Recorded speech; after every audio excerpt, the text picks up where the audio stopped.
Hello. Today I'm going to talk about island biogeography. So, island biogeography is really the study of the area around islands, where they are, what the habitats around them end up looking like, and how that relates to species and climate issues. So I want to start with a little video of a shark in the Galapagos that I took when I brought a group of Antioch students in May. And this is baby sharks. There's a few in here if you can see them in the background in an estuary. Island ecology is intrinsically linked to global environmental change because islands act as highly sensitive early warning laboratories, if you will, of biodiversity loss, effects on biodiversity, and climate impact. Because islands are isolated and they have limited resources, islands face a disproportionately higher rates of extinction and environmental vulnerability. So they become a microcosm of future global biodiversity changes. There's key connections between island ecology and global change I want you to think of during this lecture. The first one is vulnerability hotspots. So islands harbor unique, very often endemic species. So there's often high percentages of endemic species on islands, and that makes them critical for threatened biodiversity hotspots. The second is sea level rise and coastal erosion. So low-lying islands are immediately threatened by rising sea levels, ocean warming, and increased storm surges. Those all lead to habitat destruction, freshwater shortages, sea level intrusion as well in areas where potentially people are trying to grow crops. Our third connection is coral reef degradation. So there's a lot of island conservation work on islands, volunteer organizations, nonprofits that are working on restoring reef ecosystems. Studies have indicated that a 2 degrees Celsius temperature rise could destroy 90% of our Pacific coral reefs. And that would really affect a vital link between marine ecosystems and island survival. The fourth key connection is species extinction and invasive species. So small, specialized island populations are highly susceptible to extinction because of climate-driven habitat changes and the introduction of non-native species that can outcompete. And this can be accelerated by global trade and travel. And the last connection between island ecology and global change that we will dive into today is scientific modeling.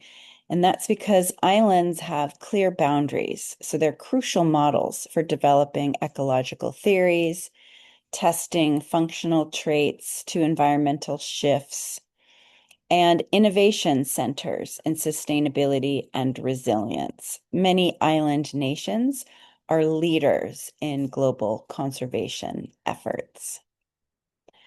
Island biogeography is a theory, and it studies how species diversity is affected by an island's size and distance from a mainland. And it really came about from Robert MacArthur and E.O. Wilson. They worked together to formulate these hypotheses. They focus on the equilibrium model, and this predicts that species richness on an island, so the richness is a result of the balance between immigration and extinction rates. Here we have some blue-footed boobies in the Galapagos and a turtle, sea turtle, green sea turtle. Just some background on islands. They cover approximately 5.3% of Earth's land area, and yet they're home to a significant portion of Earth's biodiversity.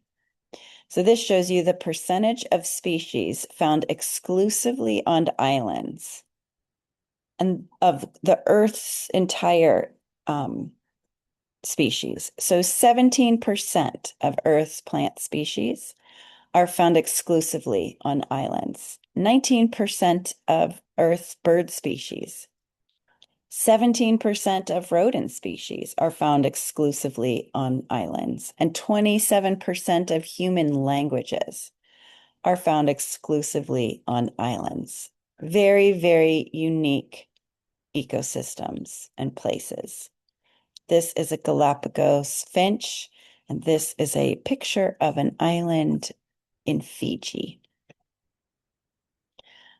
Another part of the theory is called the island mass effect. So islands create hotspots of marine productivity. Often 99% of islands show this effect. So you see enhancing phytoplankton biomass around islands. So islands significantly impact ocean chlorophyll and primary production, especially in tropical Pacific waters. There's influences of nutrient cycling and export of nutrients, marine and terrestrial coupling, carbon export from islands, and islands influence a lot of oceanographic features. So these islands that deeply influence local and regional biochemistry is through this island mass effect, where we call it, where terrestrial and shallow water nutrient inputs like iron enrich surrounding waters that are usually what we call oligotrophic. So that means they are lacking in nutrients. So the nutrients that come from island ecosystems boost phytoplankton growth. They boost primary productivity in phytoplankton, which in turns increases biodiversity in our oceans. These ecosystems drive nutrient cycling and support marine food webs, increasing our food chains. They create localized, nutrient-rich, high biomass, carbon exporting hotspots. A fantastic article published by one of my dissertation advisors talk about near island biological hotspots in barren ocean basins. So some of the processes that are happening are localized here. So here we have our island. This is an atoll. And so it rises up from the seafloor. Potentially, it could be a dormant volcano like the Hawaiian Islands, which we'll get to in a minute. And when it rains on islands, you can see human-derived runoff, but also that could be like fertilizers. You can also see natural outputs from rivers or subwater groundwater here that increase the nutrients around the island. And those increased nutrients allow for increased phytoplankton. Because of the physical attributes of an island, the water, the ocean currents kind of hit a boundary here of this hard rock substrate, and the water is upwelled. It moves up from the deeper oceans. Deeper ocean water tends to have more nutrients that have sunk out from the surface down to depth. You can see physical processes like internal waves here that assist in that upwelling of nutrients to increase, again, phytoplankton and zooplankton.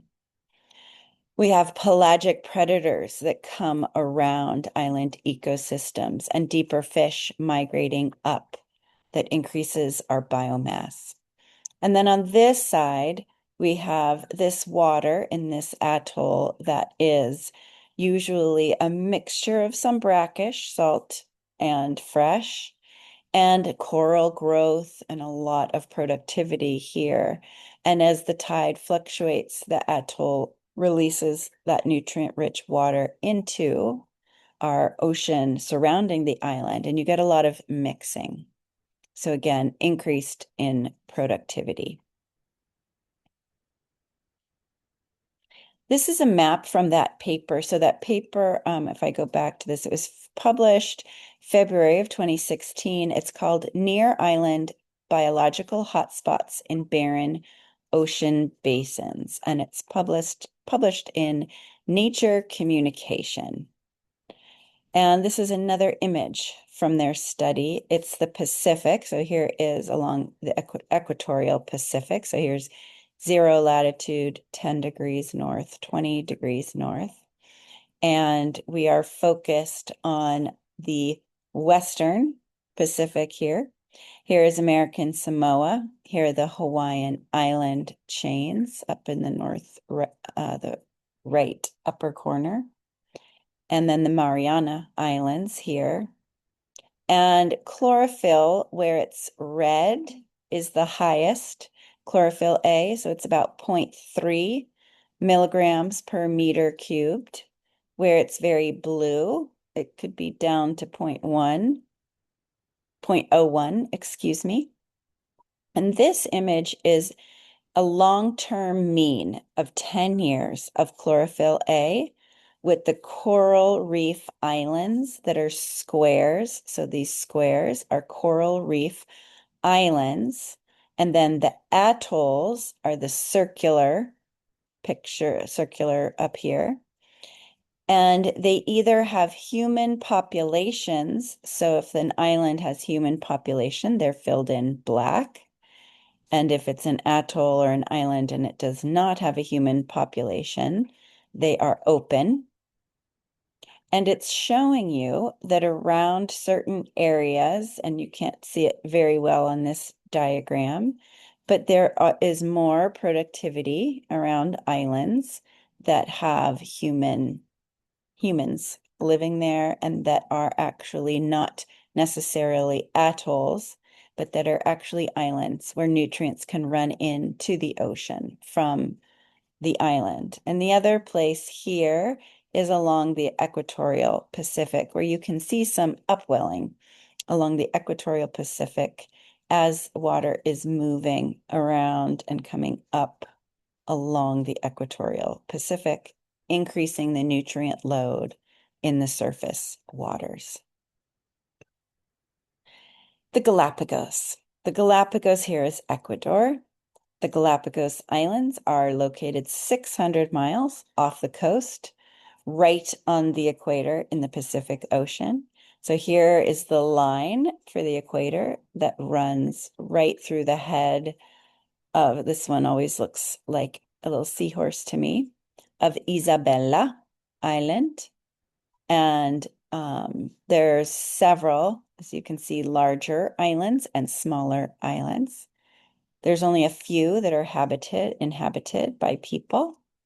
It is owned and monitored and managed by Ecuador. And very unique creatures live on these islands, and we'll talk about them.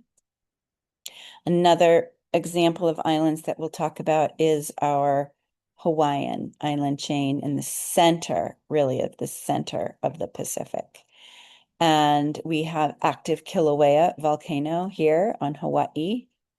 And these islands have been formed by a hot spot. And as this tectonic plate moves in this direction, these are older volcanoes that are now dormant. And all of these islands, you can see the remnants of volcanism in the rock type and in the geology. But this Pacific plate is moving at a speed kind of north and west. And the hot spot is currently now under Hawaii. So our key concepts in island biogeography are examining the size of the island, Larger islands generally have more resources and larger populations. The distance from the mainland. So in this island biogeography theory, closer islands to mainlands have higher immigration rates because it's easier for species to get there, whether it's by flying or accidentally floating or being pushed in the wind. Immigration, the rate at which new species arrive on an island from a mainland or other source. That's something that we definitely keep track of with island biogeography and theory. Extinction is the rate at which species are lost from an island, and that could be due to factors like competition, habitat loss, or natural disasters. An equilibrium is when immigration, so species coming, and extinction rates are balanced. So the number on the species on an island remains relatively constant, even though the composition of the species may change. And there are applications with these theories beyond just islands.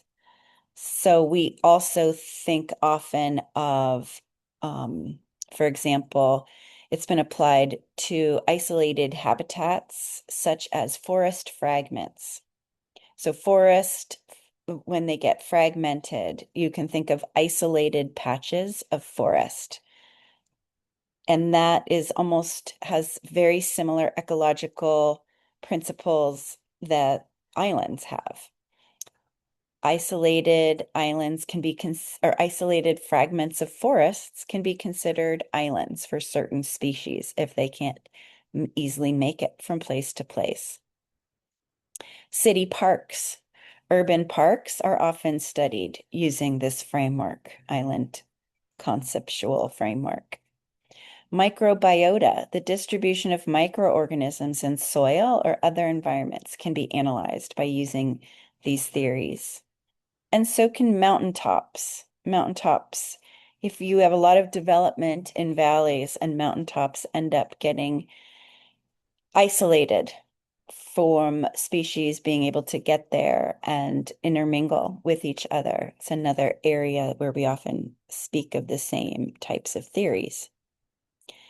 The species area relationship is a curve that we often talk about in describing a positive correlation between the area. So as the area increases, the number of species that area can support increases. So it's a fundamental concept, species area relationship in ecology, that larger areas tend to have more species than smaller areas. And this relationship is often represented graphically as this curve. It helps us predict species loss when habitat is reduced, and we use it often in designing reserves, designing preserves, designing conservation easements in areas to ensure adequate areas for species.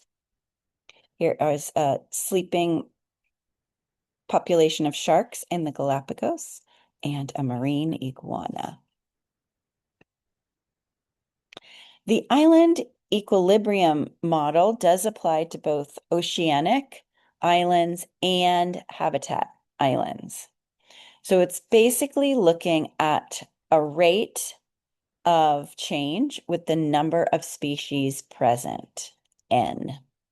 So the number of species on an island is thought to be a balance between the arrival, so the immigration of species, and the departure, the extinction of species. So we have this equilibrium area where you see this in perfect balance. And this has to do again with the size and the distance from mainland.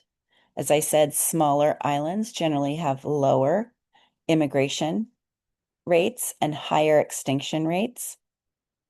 Closer islands to mainland generally have higher immigration rates and lower extinction rates. On smaller islands, extinction rates can be higher because there's more competition. And here is just a little reminder for you. So larger to mainland islands that are closer, sorry, larger islands that are closer to the mainland tend to have more species than smaller islands that are farther from a mainland. So there's also a lot of work here in fragmentation. And we call some of this the equilibrium theory of island biogeography. So again, it's proposing that the number of species found on an island is determined by this dynamic balance between the rate of immigration, so the arrival, and the extinction, the departure of species. And the balance is influenced by factors like the size of the island and the distance from the mainland. Let's take a larger picture look here. There are thousands of islands on our planet. Many are quite small. Over 65,000 are smaller than 1 kilometer squared, but those only account for 0.17 of the total island area. Biological diversity, a disproportionate amount of biodiversity is found on islands, with a higher density of species than on continents. And island populations of humans represent about 9% of the world's total population. It's another picture of Fiji. So why do you see higher biodiversity on islands? And you think of some reasons. One, they're isolated, and there's been a lot of evolutionary divergence. So this isolation leads to reduced gene flow with mainland populations and allows species to evolve independently. And that results in unique adaptations and distinct lineages for those specific islands. Evolutionary pressures on islands lead to very unique development of traits. We'll see gigantism, dwarfism, sometimes flightlessness in birds. Another reason, here is a land iguana at the airport, is a higher concentration of endemic species. They're only found in one place, like this island. It's much higher on islands compared to mainland ecosystems. And that's because of this unique evolutionary history of islands, and it contributes to development of species that are particularly well adapted to living specifically in that one place. Islands are unique.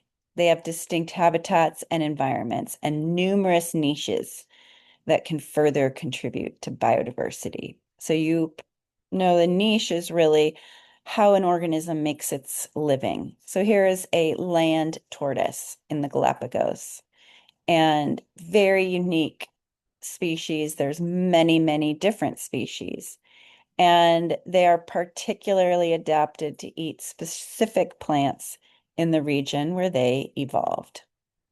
The classic example of this is Darwin's finches, or Galapagos finches, and the beak shape. So he postulated, he thought that the beak of an ancestral species had adapted over time to basically equip the finches with different food that they were specialized to eat. So this shows 4 species of ground finch. Number 1 is the large ground finch. Number 2 is the medium ground finch. Number 3 is the small ground finch. And number 4 is the green warbler finch. So he called this mechanism of change natural selection and argued it was an inevitable outcome of 3 principles that operated in nature. The first one was the characteristics of an organism are inherited or passed down from parent to offspring. The second was that more offspring are produced than are able to survive. So resources for survival are limited. The capacity for reproduction exceeds the availability of resources, and therefore there'll be competition. And then the third was that offspring vary among each other in regard to their characteristics. And those variations are inherited, as we said in the first one. And so offspring with inherited characteristics that allowed them to best compete for limited resources will survive and have more offspring than the individuals with variations that are less able to compete. And because those characteristics are inherited, the traits will be better represented in the next generation, which leads to changes in populations over generations. And that's what he called descent with modification or evolution, which really came from his noticing of the different beaks of finches on different islands in the Galapagos that had different food sources. So here are the three main characteristics. And here are an example of how diverse these birds are now with the notion that they came from one common ancestor.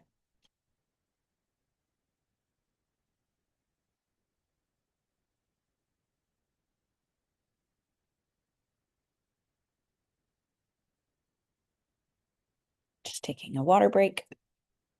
We see this in Hawaiian bird species as well.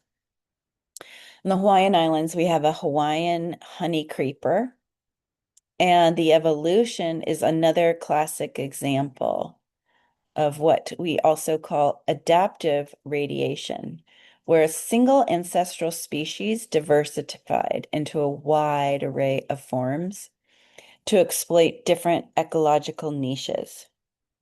And these birds, which were originally finch-like, likely from Asia, arrived in Hawaii and evolved into over 50 species with diverse and unique bill shapes and feeding behaviors, some that ate nectar, some that ate seeds, some that ate insects. Different islands, they looked differently depending on the plants that were there. And the diversification was fueled by the remote location of the island. So there was competition, but there was an allowing of honey creepers to fill numerous ecological roles. So what leads to distinct island ecology? It's a combination of factors: that isolation, unique environments, and evolutionary divergence. So that isolation leads to the unique evolutionary pressures, which then you see distinct genetic reservoirs and specialized species with unusual adaptations. Isolation limits gene flow and allows unique evolutionary paths to emerge over time. So if you combine that with specific island environmental conditions, it fosters the development of really unique and specialized adaptations in new species. So here are some key terms here. Geographic isolation, when islands are physically separated, hindering movement of species and the exchange of genetic information. Limited gene flow means you're not getting as much flow between species and between individuals, so it allows for distinct evolutionary lineages to develop on islands. And then there's unique environmental conditions, island environments, like limited resources, specific climates, and the absence of certain predators drives the evolution of unique adaptations. Speciation is when populations diverge genetically over time, and form a new species that's only usually found there, called endemic.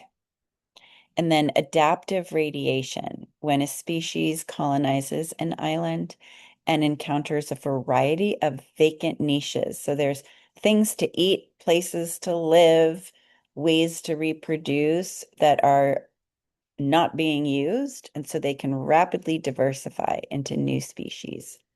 That's called adaptive radiation. You might remember, I just want to remind you, the terms divergent and convergent evolution.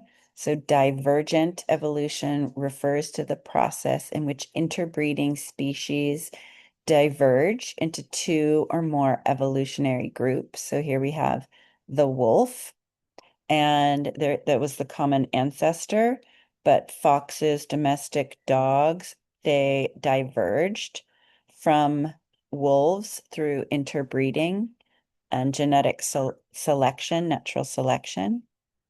Convergent evolution is when you see similarities in something, like birds, bats, and moths, but they did not have a common ancestor. They're totally unrelated. There's no winged common ancestor between them, but they have all evolved mechanisms for flight. And let's just go back to our adaptive radiation is the rapid evolutionary diversification when a single ancestral lineage gives rise to many diverse species that are then specialized to living in one type of niche, eating one type of seed or plant, or using their specialized beak for something unique. Now, this is the cool story of the Galapagos. These are all pointing to little mountaintops, and each one had its own species of Galapagos Island tortoise. Amazing. Now, the problem with that is when Darwin and his colleagues and people after him came, let's say this population here was, 250 of these unique turtles northern part of Isabella. If they came and took them all, they were gone. Gone.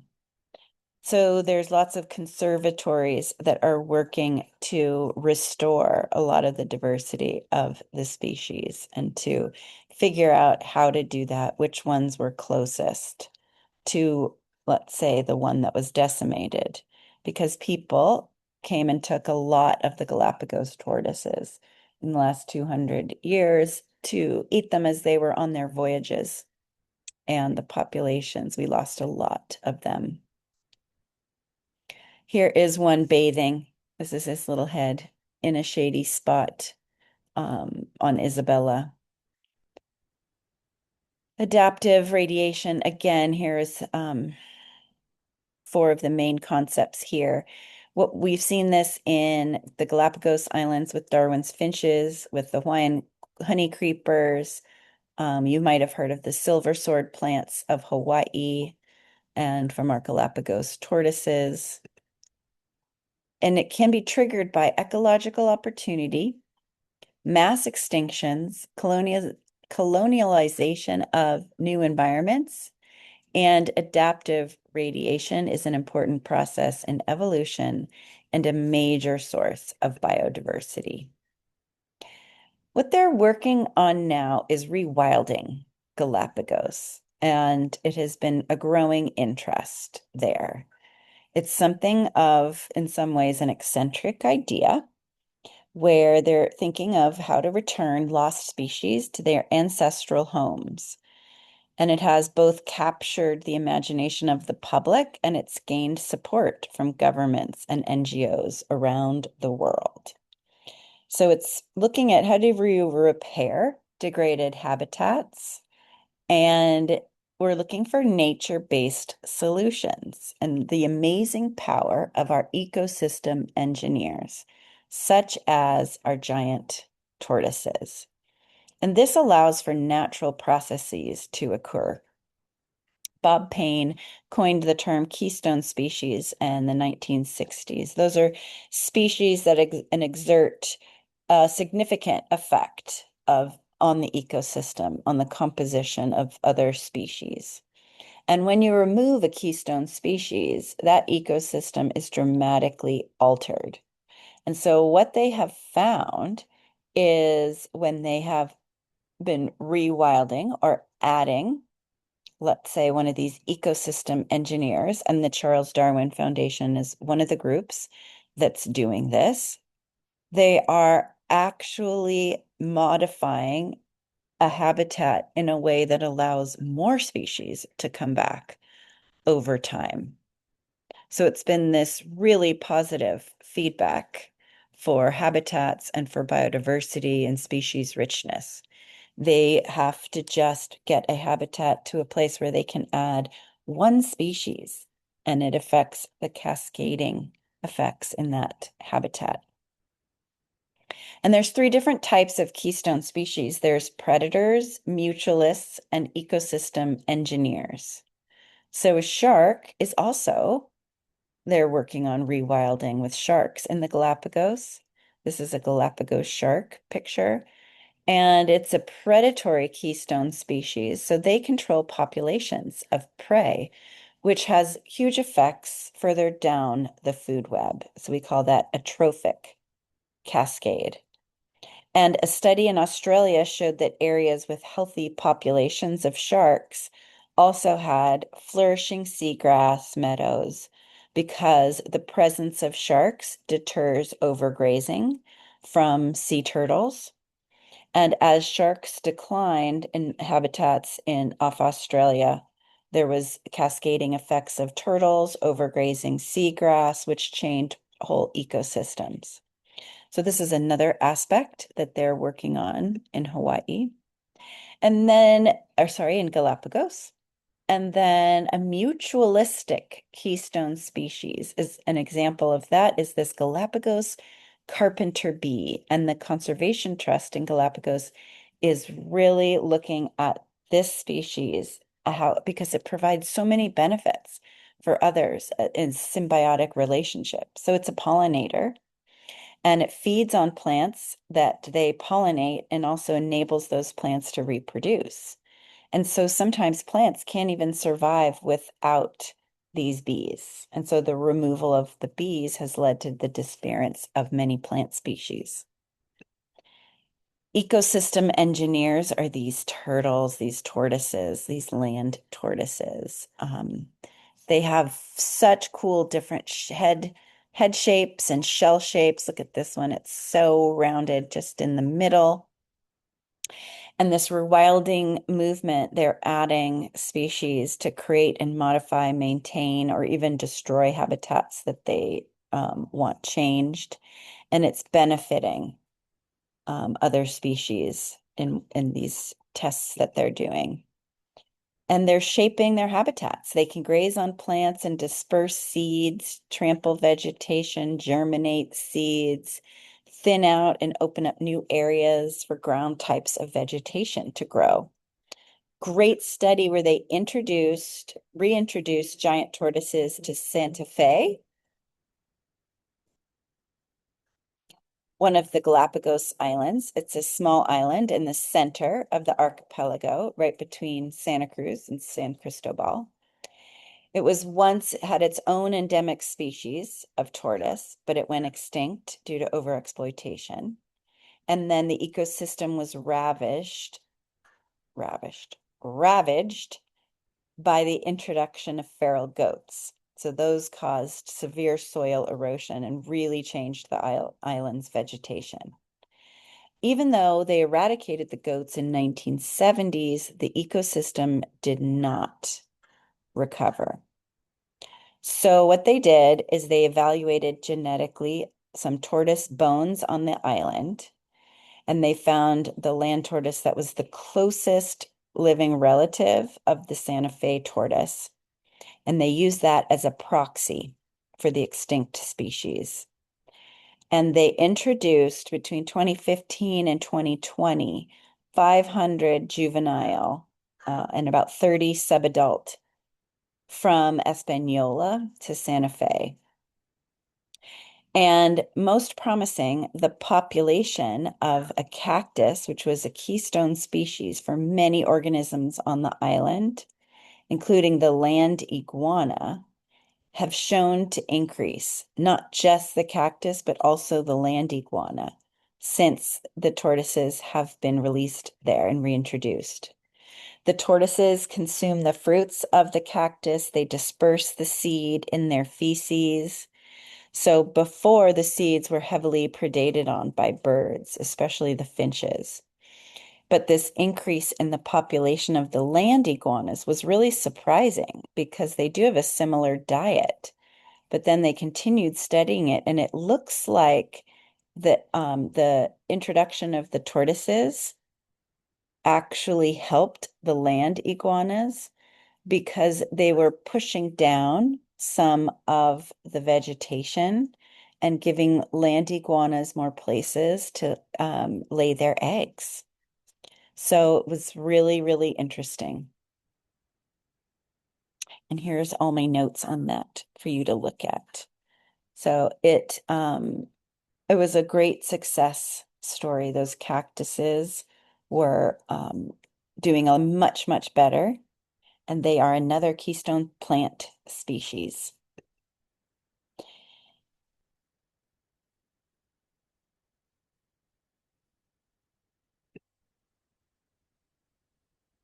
All right, there's another study in 2022 that showed significant differences between two adjacent islands. One had a resident land iguana population and one did not. The South Plaza that had iguanas had less woody plant cover. They had more areas with seasonal grasses and fewer cactus. The North Plaza had no iguanas, and the cactus was more clumped distribution. And what they found was the absence of tortoises and the absence of land iguanas meant that it was harder for the cactus to spread across the island due to their seeds being eaten by the finches. And so they've seen a lot of positive effects with their rewilding. Also, marine mammals. So sea lions cannot navigate through woody vegetation when they're looking for places to bask and rest. So they tend to occupy more sparsely vegetated areas created by iguanas on South Plaza. But they deposit a large amount of feces, which is a vector for transferring marine nutrients to the terrestrial ecosystem and altering soil chemistry and actually helping plants to grow. So, what are our major threats then to island ecosystems? We have a lot of threats. There's a lot of vulnerabilities, starting with global warming affecting sea level rise and ocean inundation of islands. We have coral bleaching, degradation of coral reefs. We have change in socioeconomic, so human stress on island ecosystems, plants and animals, collapse of vegetation and landform management. Islands can sink over time. They can lose their ability to be a breakwater function and erode. So we have a lot of compounding threats. If you look at the most pressing issue with regard to global climate change and islands, the top one would be sea level rise and its compound impacts on habitability. Sea level rise is really human-driven climate change, and that's causing the ocean water to expand as it warms. So that's called thermal expansion, which increases the melting of land-based ice like glaciers and ice sheets in Greenland and Antarctica. So it's driven by increasing greenhouse gases, which we see then an adding of mass and volume to the ocean. That rate of acceleration is seen in satellite data that indicates that melting ice sheets have become a major driver of sea level rise. And for low-lying atolls and Pacific Ocean, Indian Oceans, this is a real threat. Many areas are expected to become uninhabitable by 2060 due to flooding and saltwater intrusion. So this is impacting where people can live, demographic shifts. This is very complex and hard to mitigate. Normally, it becomes then an environmental justice issue. It is not the people who are putting the carbon dioxide into the atmosphere who are the most threatened, but it's those who use the least resources. So we have seen displacement and climate refugees from these effects on island ecosystems.